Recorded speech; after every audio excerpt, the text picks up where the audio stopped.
दिल्ली के सत्यम इनक्लेव विवेक विहार शाहदरा से एक दिल दहलाने वाली खबर सामने आई थी जब सुबह तकरीबन 3:37 पर पड़ोसियों ने इस बात की खबर दिल्ली पुलिस को दी थी कि एक घर से बहुत बुरी बदबू आ रही है। और जब पुलिस मौके पर पहुंची तो सत्यम इनक्लेव के डीडीए फ्लैट में एक महिला का शव बरामद हुआ।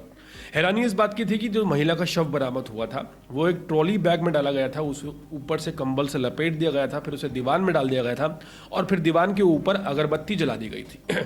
तमाम तरह की चीज़ें मकान मालिक विवेकानंद मिश्रा लाने की कोशिश कर रहा था, जिसमें केमिकल भी थे और साथ ही साथ फिनाइल भी था।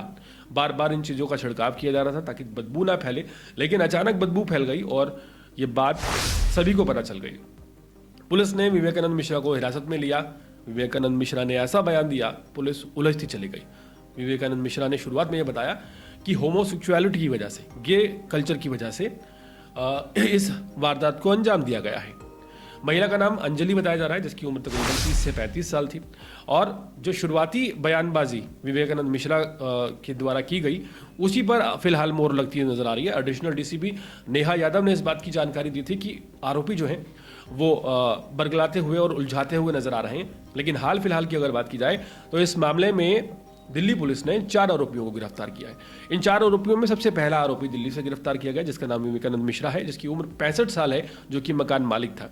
दूसरा आरोपी आशीष, जो कि महिला का पति है, मूलतः बिहार का रहने वाला है, उसे बिहार से धर दबोचा गया है। तीसरा आरोपी सोनू नाम का एक युवक है, जो कि विवेकानंद मिश्रा के साथ पार्टनरशिप में उसी फ्लैट में रहता था और उसे अलीगढ़ से गिरफ्तार किया गया है। और जो चौथा आरोपी है वो आशीष का मामा है, जिसका नाम अशोक है, उसे नोनी भी कहते हैं, उसे भी हिरासत में लिया गया है। पुलिस ने बताया कि 4 लोगों ने मिलकर इस वारदात को अंजाम दिया। 21 तारीख को लुधियाना से अंजलि उर्फ अंजू को दिल्ली लाया गया था और 23 तारीख यानी कि 23 मार्च को इस वारदात को अंजाम दिया गया।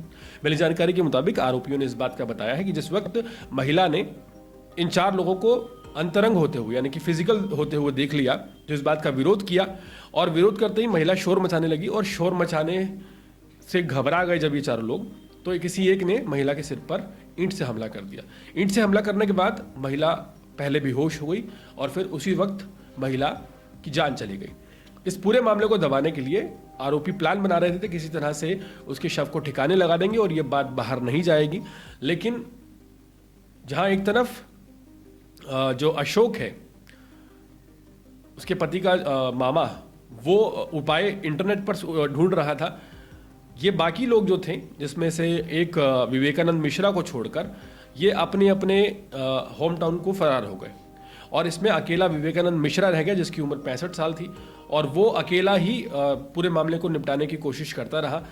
चूंकि जो विवेकानंद मिश्रा है वो 65 साल का था, काफ़ी ज़्यादा बुजुर्ग था और वो घर में अकेला था और मकान मालिक भी वो था, इसलिए वो उस फ्लैट को छोड़ के जा नहीं पाया।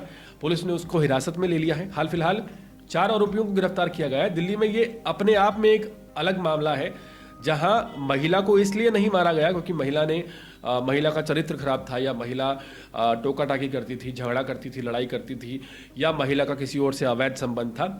यहाँ महिला को मारने की वजह चौंकाने वाली है। दिल्ली में पहली बार है जब किसी पति के गे होने की वजह से उसने अपने साथियों के साथ मिलकर एक महिला को मौत की घाट उतार दिया है। हैरत की बात यह है कि जो आरोपी सबसे ज़्यादा उम्रदराज है, जिसकी उम्र 65 वर्ष बताई जा रही है, विवेकानंद मिश्रा, उसकी भी अपनी पत्नी से लड़ाई चल रही थी।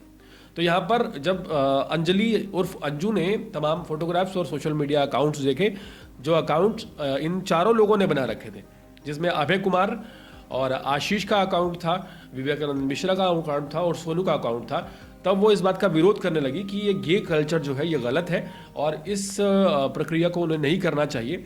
इसका विरोध करना एक महिला को महंगा पड़ा। 21 तारीख को महिला लुधियाना से दिल्ली लाई गई और 23 तारीख को इस वारदात को अंजाम दिया गया।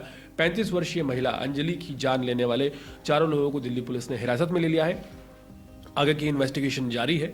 मामला वाकई बहुत उलझा हुआ था और इस स्टोरी को समझने में दिमाग खराब हो गया कि ये आखिर क्यों, कैसे किया गया है, कहाँ से कड़ी कैसे जुड़ी। ये दिल्ली पुलिस के लिए बहुत बड़ी गंभीर समस्या रही। लेकिन हाल फिलहाल की अगर बात की जाए तो 4 आरोपियों को दिल्ली पुलिस ने धरा है, जिसमें से एक को बिहार से पकड़ा गया है, एक को अलीगढ़ से पकड़ा गया है, एक को दिल्ली से हिरासत में लिया गया है।